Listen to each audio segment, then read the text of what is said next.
Great खलीवर आरोप आहे की यांनी देशाचा नियम तोडला। आम्ही बघितलं की तुम्ही रिंगमध्ये लोकांची हाडं मोडली, कुणाचं डोकं फोडलं। आता पंजाब पोलीसचे लोक म्हणतायत की तुम्ही नियम तोडले, रेग्युलेशन्स तोडले, आणि आम्ही वृत्तपत्रांमध्ये वाचलं की तुम्हाला सस्पेंड केलं त्यांनी।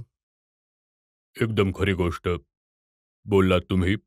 मी सुद्धा पेपरमध्येच वाचलं, मला एक ऑफिशियली तर आलं नाही अजूनपर्यंत, परंतु मला स्पोर्ट्समध्ये ज्यांनी सांगितलं, स्पोर्ट्समध्ये मला त्यांनी भरती केलं, तर स्पोर्ट्ससाठी मी करत आहे हे। मी पंजाब पोलीसचं नाव मोठं करत आहे। आधी मी बॉडी बिल्डिंग केली, त्यामध्ये म्हणजे जितकं माझ्याकडून बेस्ट आणि बेस्ट होऊ शकेल, आणि आता रेसलिंग करतोय, तर मी आता पूर्ण भारताचं, पूर्ण पंजाबचं नाव मोठं केलंय। पंजाब पोलीसमध्ये एक 5 वर्षाची सुट्टी, जसं की आम्ही ऐकलंय की 5 वर्षाची सुट्टी तुम्ही जाऊ शकता विदाऊट पे, तर मी 5 वर्षाची सुट्टी विदाऊट पे लिहिली आहे त्यांना। तुम्ही परमिशन मागितली होती? परमिशन मी लिहून 2-3 वेळा पाठवली आहे। जे इथे लोक बसलेत, आपण त्यांना विचारूया, तुमची इच्छा आहे की परत यावं खलीने, की अमेरिकेमध्ये अशाच प्रकारे रेसलिंग करत राहावं?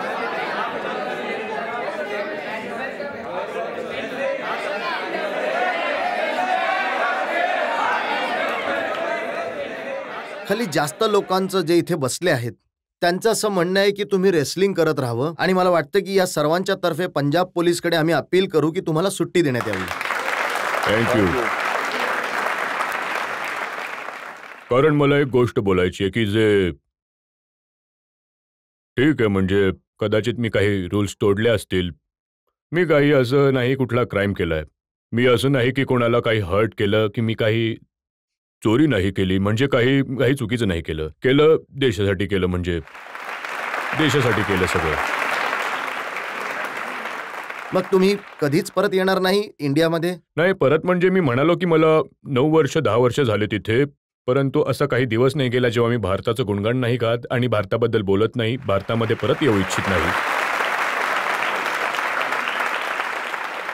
खाली एक जापान टाइम्स हे जपानचं वृत्तपत्र आहे, मला माहित नाही की यामध्ये तुम्ही ही बातमी वाचली की नाही वाचली। यामध्ये लिहिलंय की खली आजारी आहेत। जपान टाइम्सच्या नुसार खलीचा जबडा, खलीचं डोकं, खलीची छाती, खलीचं धड हे सगळं एका रोगाचं शिकार बनले आहेत।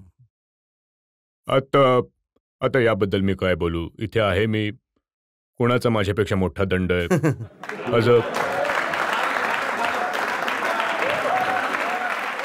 असं काहीच नाहीये,